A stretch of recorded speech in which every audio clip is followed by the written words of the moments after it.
언론사에 대해서 그것도 이제 전체 언론사 무슨 예를 들면 전쟁 전시라든가 사변이라든가 이래서 전체 언론을 통제하려고 하는 그런 게 아니라 특정의 언론사, 특히 이제 대통령에 대해서 비판적인 언론사에 대해서만 단전이나 단수를 하라고 했다는 것은 이 계엄의 성격이 전체적으로 본인이 이렇게 좋아하고 싫어하는 것들을 호불호를 나눠서 싫어하는 사람들에 대해서 체포를 하거나 뭐 제재를 가하거나 이렇게 되는 거니까 상당히 문제가 있는 거고요.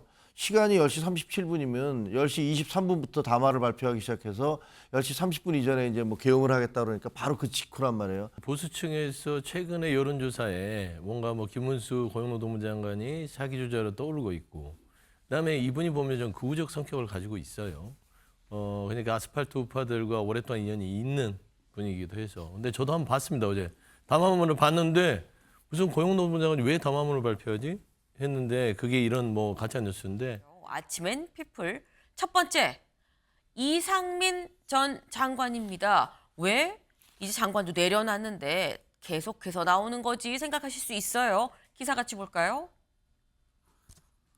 중앙일보입니다. 소방청장 이상민 계엄령 직후 언론사 단전 단수 지시했다고 소방청장이 어제 국회에서 얘기를 했습니다. 직접 들어보고 오시죠. 국가장 대책회의에서 당시 행안부 장관이었던 이상민 장관으로부터 지시사항이 있었습니까? 전화를 제가 그 회의 중에 네. 전화를 한번 받았습니다. 이상민 전 장관이 전화로 청장님께 의논했던 또는 통보했던 내용이 주요 언론사 단전 단수와 관련된 내용이었습니까? 있었습니까? 없었습니까? 정확하게 기억나지 않습니다. 아니 청장님, 한 달 같이 난 건데 그게 기억이 안 난다. 언론사 단전 단수라는 그만큼 주요한 사안이 어디 있습니까? 그게 기억이 안 난다고 하실 일인가요? 경찰에서든 어디 기관에서든 주요 언론사에 대한 단전 단수를 할 때 소방청이 협조해라 이런 뜻이 있었습니까? 약간 그런 뉘앙스였습니다. 그게 그거죠. 그런 뉘앙스라는 게 말이 됩니까, 청장님? 제가 알기로는 소방청 국가장 대책회의가 10시 35분 그 언저리에 시작을 했는 걸로 아는데 이상민 장관 전화 온 게 몇 시쯤이었습니까? 전화 받은 시간이 10시 그때 그 자료를 보니까 10시 37분에 제가 전화를 받았습니다. 네. 처음엔 기억이 좀 가물가물하고 회의 중에 잠깐 전화를 받았다고 해서는 나중엔 10시 37분에 전화를 받았습니다라는 얘기까지도 윤건영 의원이 자꾸 꼬치꼬치 캐물으면서 또 그 얘기까지 지금 나왔어요. 근데 요지는 이거죠. 이상민 당시 장관이 계엄령 직후에 언론사의 단전과 단수를 지시를 했다. 여기에 대상은 경향, MBC, 한겨레 등등의 언론사였다. 조선일보도 포함됐습니까? 그건 잘 기억이 안 나는데요. 라고 얘기를 했다라는 거죠.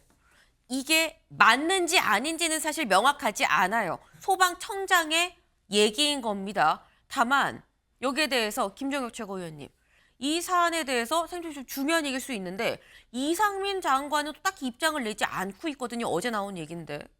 굉장히 심각한 얘기죠. 왜냐하면 이제 언론사에 대해서 그것도 이제 전체 언론사 무슨 예를 들면 전쟁 전시라든가 사변이라든가 이래서 전체 언론을 통제하려고 하는 그런 게 아니라 특정의 언론사, 특히 이제 대통령에 대해서 비판적인 언론사에 대해서만 단전이나 단수를 하라고 했다는 것은 이 계엄의 성격이 전체적으로 본인이 이렇게 좋아하고 싫어하는 것들을 호불호를 나눠서 싫어하는 사람들에 대해서 체포를 하거나 뭐 제재를 가하거나 이렇게 되는 거니까 상당히 문제가 있는 거고요. 시간이 10시 37분이면 10시 23분부터 담화를 발표하기 시작해서 10시 30분 이전에 이제 뭐 개엄을 하겠다 그러니까 바로 그 직후란 말이에요.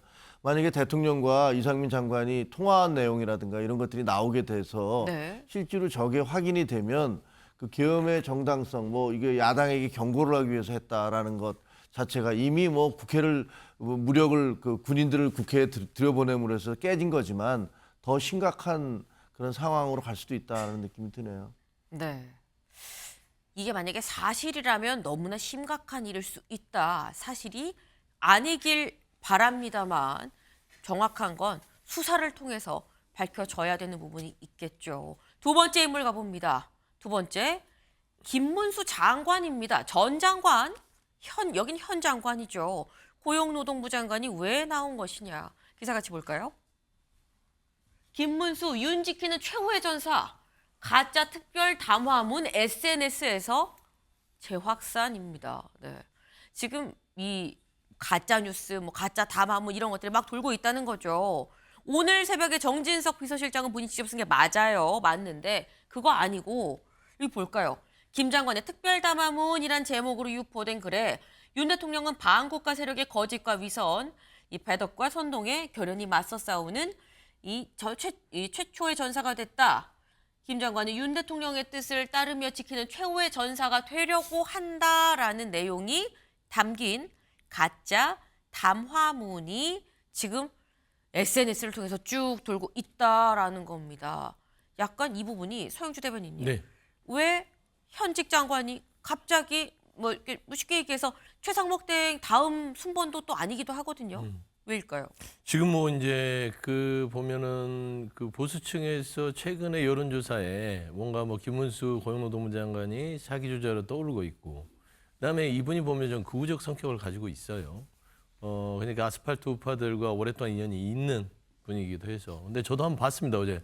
담화문을 봤는데 무슨 고용노동부 장관이 왜 담화문을 발표하지? 했는데 그게 이런 뭐 가짜 뉴스인데 참 안타까운 게 대한민국이 이렇게 끝까지 병들고 있는 부분들을 보면서 이게 이 관저에서 끝까지 본인의 어떤 잘못을 뉘우치지 않고 입만 열면 거짓말하는 각 이상민 전 장관부터 모든 사람들이 있기 때문에 가능한 이런 해프닝이다. 참 안타깝습니다. 네, 이런 해프닝이 안타까운 상황 아니겠느냐라는 말씀을 또 주셨습니다. 네.